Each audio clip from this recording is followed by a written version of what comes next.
Well, welcome back. This is the second podcast for the AFF, America's Future Foundation. I'm Kate Brewster, and we are doing our podcast. I am joined now by... There we go. I'm joined now by Elizabeth Minicki. She's the managing editor of Town Hall Magazine, Steve Richer, the Think Tank Fellow, and Lucy Staggerwald, who's the associate editor for Reason Magazine. Guys, thanks for joining me. Thank you. Thank you. So I wanted to start off by talking about, since the last time we did this, obviously there have been some tragic events in Colorado. There was a shooting where 12 people were killed and I believe 58 people were injured. And obviously this is very sad, very disappointing, but there's been a lot of talk about gun control and the possibility of making some changes. Not as much as I thought. I was expecting a lot more. But I know New York Mayor Michael Bloomberg and the president have all come out and said, you know what, we need stronger standards, we need tougher laws. What did you guys think about that? Well, I mean, I'll just start out by saying that you can always count on Bloomberg to say something like that. When it comes to guns, he's going to toe that line. But I think that it's actually encouraging that there hasn't been quite as much discussion about gun restriction, because when you look at a lot of these shootings, whether it's what happened with Gabby Giffords in Arizona, Oh, go ahead. okay, or recently in Colorado, a lot of times there are several warning signs kind of leading up to this behavior. It's things that are noticed by, you know, for example, in Colorado, someone's doctor. So it's not really necessarily as much the access to getting guns or not getting guns. I mean, this guy had his apartment booby trapped. He could have set a bomb off in the theater too. So I think it's kind of good so that people aren't just automatically going to a knee-jerk reaction of, this is all, you know, the fault of the ability of this person to purchase weapons. Yeah, to the extent we've been having a debate, it seems like we've been having a debate on whether we should have the debate of gun control, whether or not, you know, we should open up this whole Gabby Giffords Pandora's box again. But I haven't seen too many people. I'd agree with Elizabeth that not too many people have been calling for tighter gun controls. I personally hate guns. I find them detestable. I've never touched one, but I mean, if you want to own one, I suppose that's so. I would ask to my fellow libertarian that if you only buy an instrument that its only purpose is violating others' rights to non-interference, I'm not suggesting a handgun is that case, but such like a nuclear device, like where's the line?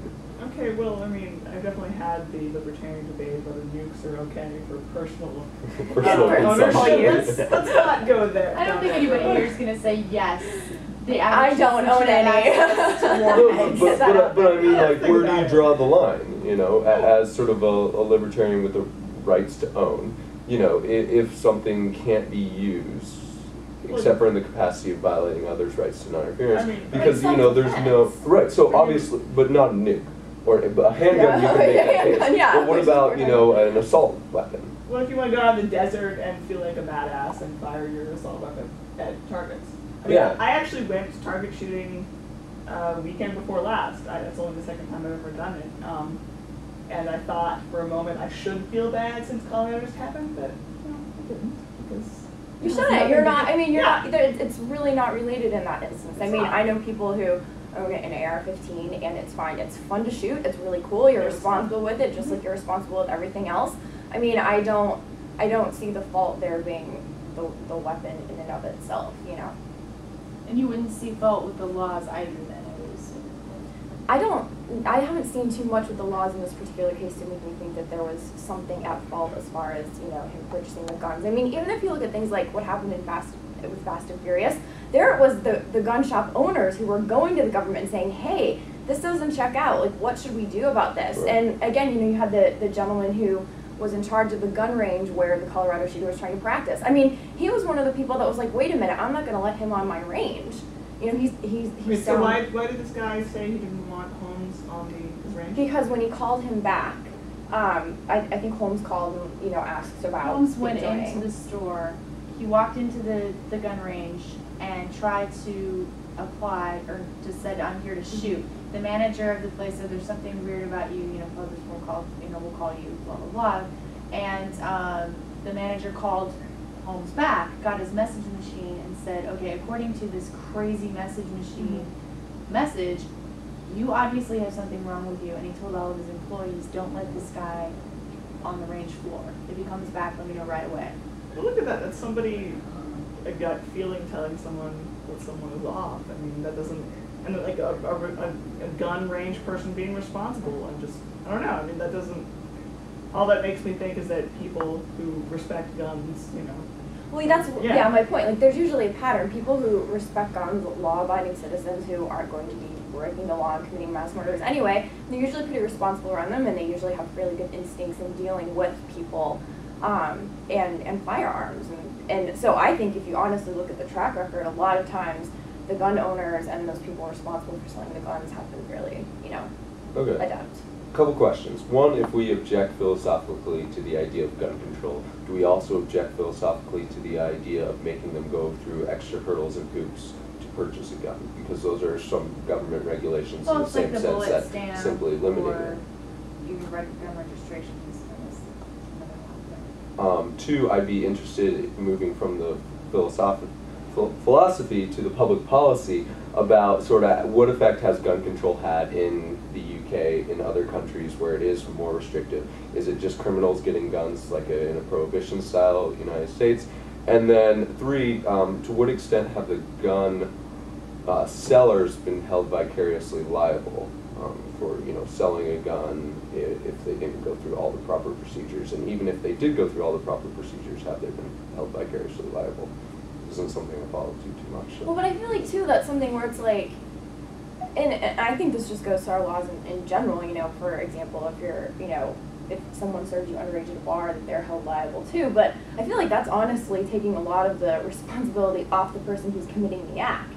I mean, that's like saying, you know, the car owner, or the person who I buy my car from should be liable if I get in a driving accident and murder someone with it because I got that vehicle from them. So is there a level of due diligence that the gun seller should have to? But they do that anyway.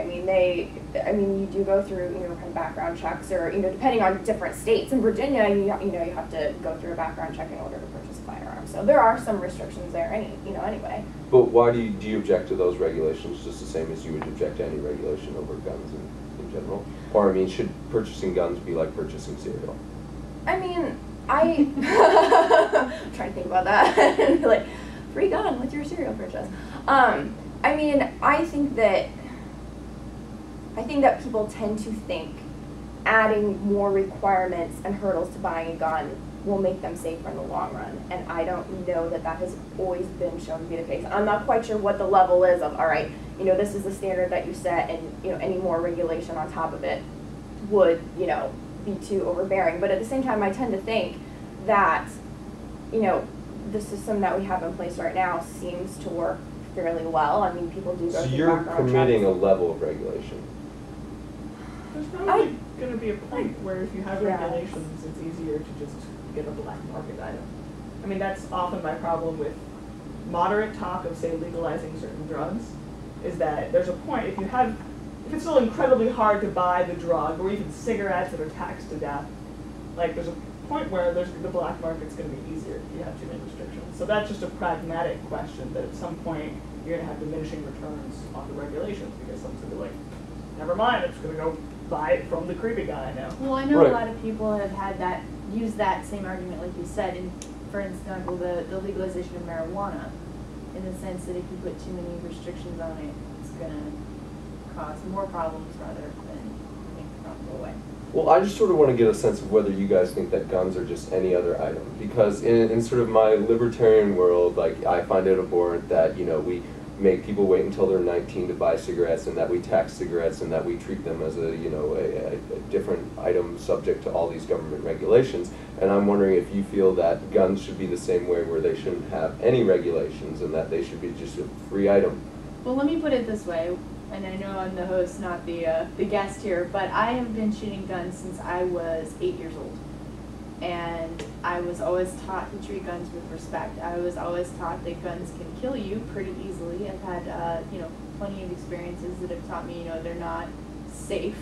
They're dangerous weapons that you need to use carefully. That said, I'm not just going to hand, my 5-year-old, a handgun and say, here you go. There's obviously a certain level of responsibility to that. Right, so I'm just asking, do you think that the government has any role at all in the regulation of guns? and Lucy, I especially want to know your opinion on this, just because 9 times would out love of to know 10, or Lucy's 99 opinion on times this. out of 100, actually almost every time, I say the government has absolutely no role in regulating this. But is guns like the one, is it the one issue? It's funny. It's one of those things, and I'm not that familiar with guns. I've fired one on 2 different occasions. I guess I don't have my credentials. I have these terrible authoritarian tendencies to be like, well, guns are, but no, I mean, I have to always ask myself, who do I trust, people or government? Exactly. Who do I want, you start to sound all tinfoil hat-ish, but I don't like the idea of the government knowing who has guns. So you're good going into Safeway and buying a gun? Yeah.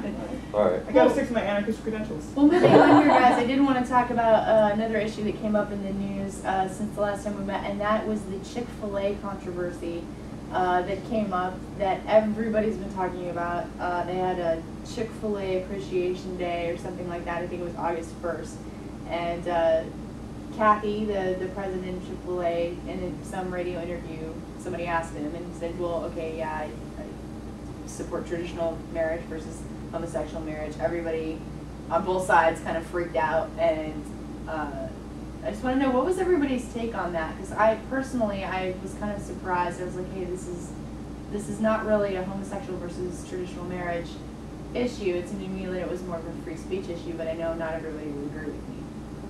I don't know that it's about free speech because no one's free speech is being violated. It's just a consumer. Well, I think that was more when the mayors kind of stepped in and said you might not be allowed to have your restaurant here, and then they're all like, Right. oops, we're not allowed to do that. Yeah, that's That was Which the fact ridiculous. that they would even try to take the conversation there. It was Emmanuel saying that, right? But Right. Bloomberg, Well, for Emmanuel once, started it, and Bloomberg for once in his life was on the right side. Yeah. It was really scary. I know, I almost was like, Yeah. should I? Yeah, Am I it's thinking the right Yeah, thing it was here? really Yeah. unsettling. I just love that it's a great example of the market regulating morals, because I think that Chick-fil-A should be able to ban gay people from even eating in their restaurants as a private enterprise. I think they should be able to ban redheads from eating in their restaurant. Now, I happen to be You don't really, think that's I happen to racist or be, of course it discriminatory? is. Of course it is. It's racist and discriminatory, but I should be able to say who goes into my private home. If I don't like people wearing green, I'm sorry, you're out of luck. Yeah, well, it's your business. It's my business and it's my castle. So that being said, I love the Chick-fil-A commercials, and I'm really disappointed because I will never eat there again, just because I'm so pro-gay marriage and marriage equality, and I don't like how they've come out on this marriage position. I find it detestable and abhorrent and racist, but however, we are regulating it through the private marketplace, which is that I simply will not eat there anymore. Can we fist I'm about that? I'm just kind of curious because honestly, I was surprised that people were so surprised that he would come out in support of traditional marriage. Because let's face it, most Christian denominations are for traditional marriage as opposed to gay marriage. Not all of them, but most of them are. We know Chick-fil-A is closed on Sundays. I mean, that's the biggest.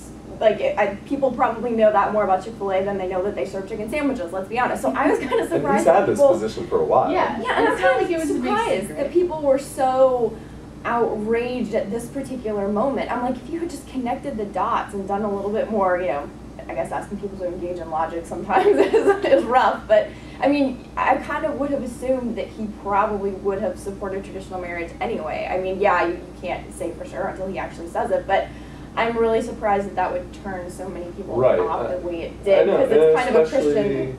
considering, I think the stats on gay marriage right now are about 53% of Americans support gay marriage, 45%-ish oppose gay marriage. So it's not like he's out in the wilderness on this, but For the youth, it's more. I think for the youth, it's very the high skewed. I mean, 60s, I this think. is I a think it really depends on where generational you thing. get your numbers from. I mean, we had a similar conversation on my other show last week, and we found stats that actually went the other way. But that Okay, said, but it's not that this. The this- trend is moving away from Mr. Chick-fil-A. He's on the losing side of this issue, and he will lose out, and I hope that the market affects him on this, but I don't want anyone Affected him being really well on Wednesday. I mean, maybe it won't, Never know. but I think that would be a sad reflection on our society then. See, whenever he chooses, it's his restaurant. This is the other thing too that I wonder is when standing for traditional marriage became such a bad thing. I mean, I don't quite understand. It's like Because by nature, it's bigoted. and it's unequal under the law. No, but I mean, to say that this is something that you believe in and that this is your belief, I mean, It's then, not- it's Right, not so have neutral it, so because have the it in a government's private involved. church.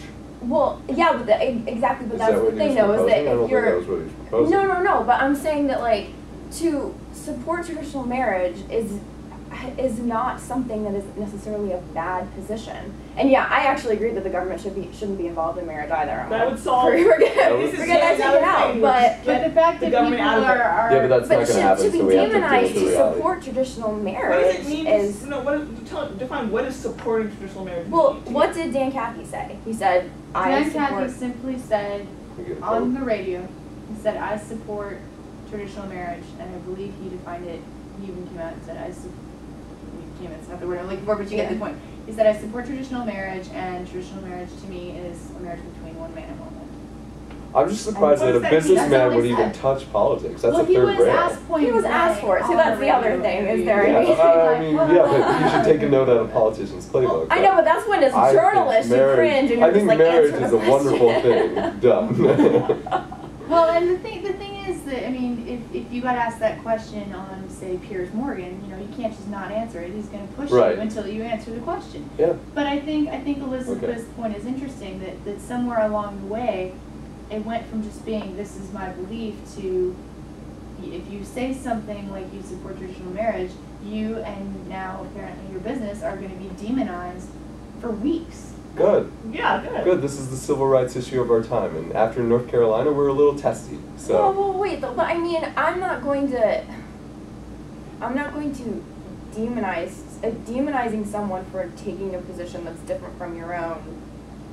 I think I mean, that's if you tell what my me president you said, hate too. Jews, I would probably But I don't demonize you hate for that. them. And Dan Cathy never But said you he still- hated but you people who still are believe- homosexual. Or that He they never don't, they said shouldn't that. have this, But alright, it's so not about- redheaded it's not people an shouldn't have the issue same about- rights under the law. It's not. That's what But you're it's not an Never issue about said he hate, hated which is gays. what this You're has right, become. hate was He- in unfair, fact, sorry. he even- He says they shouldn't have the same rights under the law, that they shouldn't be equal under the law. I mean, That's- unless you can tell me what else supporting traditional marriage, which is sort of a coded, like more polite sounding way of saying I'm not for gay marriage. I mean, that's what you're saying.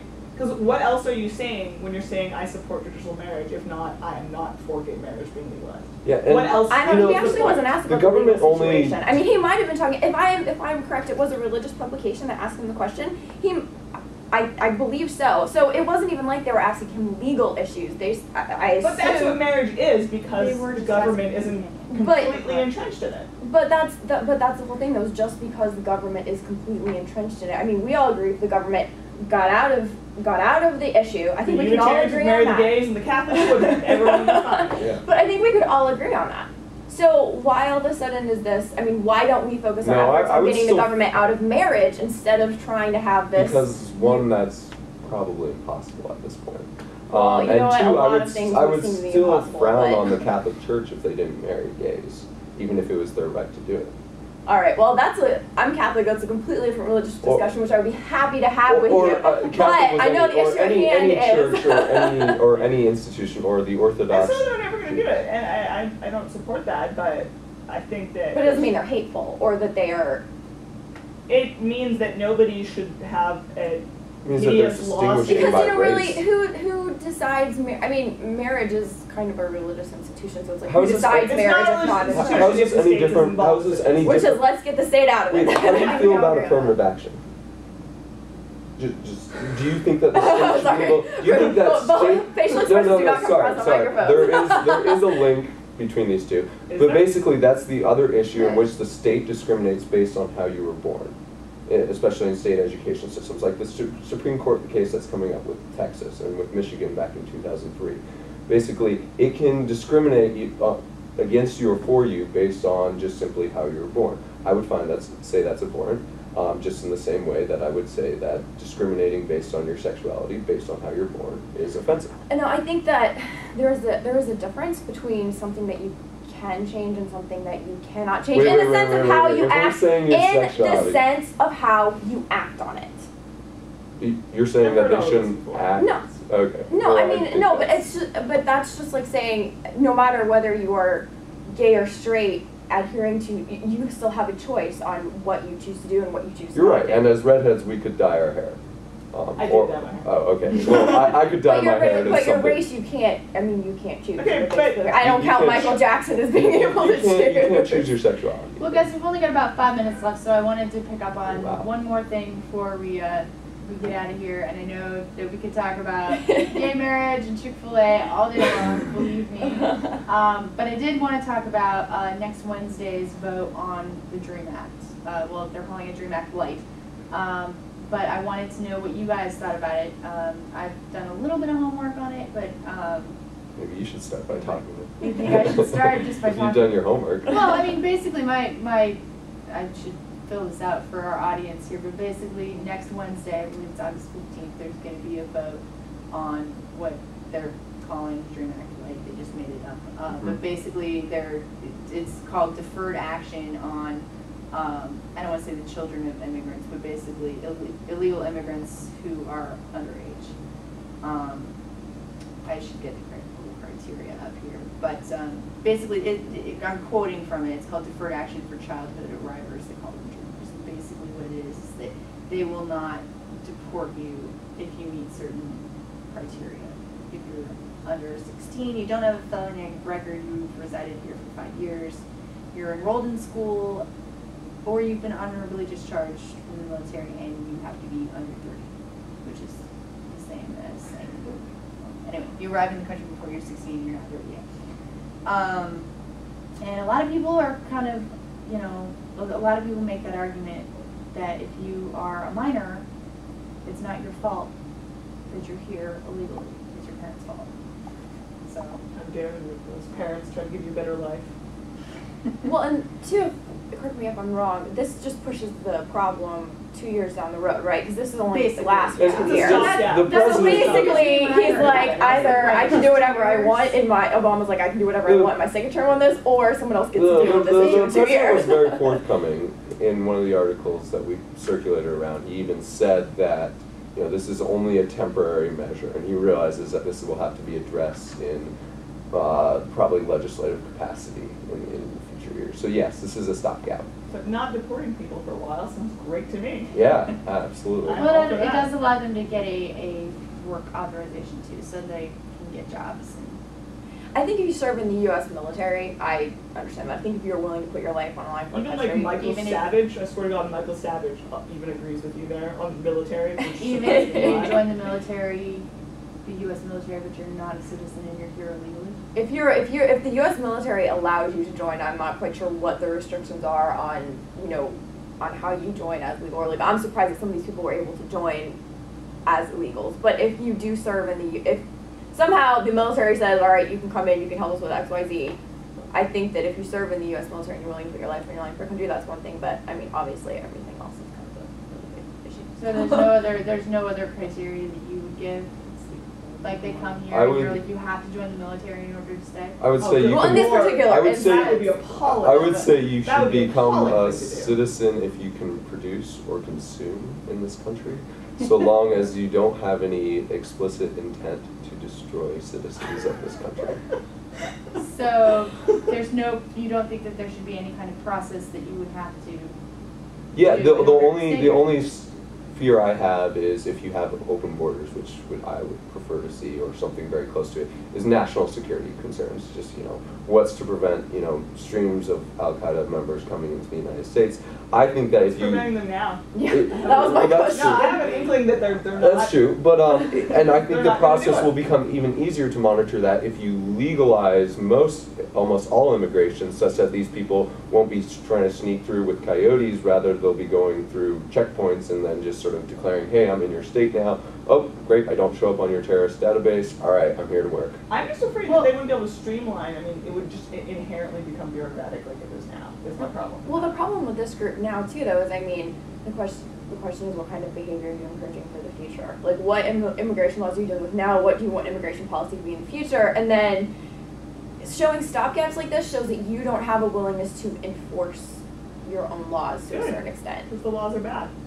Well, then you need to work about changing laws instead of issuing no, but executive in the orders meantime- that just in the meantime, there- leave everyone in limbo until 2 But years down President the Obama road. wanted to have comprehensive immigration reform. I don't Is think that why this he is. had 400,000 people deported this year? Or is that why he chose to do health But care? I'm not saying his policies are several good years. by any stretch of the I think imagination, a but I lot don't of think people want that this is immigration reform, what but- he wanted. I think this is just what he could get before the I don't think it was election. I don't think it was what he could get. He issued an executive order. This is what, I mean, it might not have been his wish list of every single thing he wanted, but this is what he wanted. No one else had any say on this in Congress. And I feel dirty supporting an executive order. I totally do, because This- usually they are the most appalling types of government action. I think But- he wanted real reform, yeah. With immigrants, like, if you're an individualist, you know, you like families the way that I assume conservatives do, everything that immigrants do is perfectly logical. You cross a border, I mean, you can't ask a family to respect the sanctity of this border, visible border, occasionally an actual border, more than like, man, I sure wish my family had more food and more shoes. Like, they're thinking about their families, they're thinking about themselves. Why would they care about our laws more than that? Why should they? Yeah, but Doesn't make okay. any sense. But at the same time too, I mean, if I apply that Well- logic to myself, if I'm thinking about my families, then what's to say I can't go like steal shoes I from was just gonna Safeway? say, has Because that's anybody here stealing. seen Breaking Bad? Because Well, they're you're- breaking the law. They're not It's supposed to yours. come in that way. And there are people, and there are Wait, That's to one- breaking the law. one- Breaking the law is inherently meaningless. One is violating the All right, rights well, to I think that's non-interference. probably where we differ. Yeah, How can you but say- one how is can you not say that breaking the protecting law any is- individual Yeah. from rights to non-interference. Well, isn't that You entering the country does not affect me anyway. You Right. stealing my shoes does affect me anyway. Right. I'm getting if I'm a paying circle. for your medical bills when you go to the emergency That's a room? different question. Right, so we The need to get the fundamental act government cross out the of border- that. Just crossing the border is not theft. You're right. If we pay for their children in public schools, if we pay for their children in public hospitals, the problem here is public schools and public Listen, hospitals. I'd rather pay for them than the war or the drug war. I don't want to pay for I any don't of get to this. choose though, and you don't get to choose either. That's the entire problem with government. Well, guys, it looks like we are just about out of time, but I wanted to thank you all for joining us here. We're joined by Elizabeth Manicki, Steve Richer, and Lucy Staggerwald here at the America's Future Foundation. I am Kate Brewster. Thanks very much, Thank you. America's Future Foundation. See you at the Wednesday happy hour. Yes, All right. Wednesday.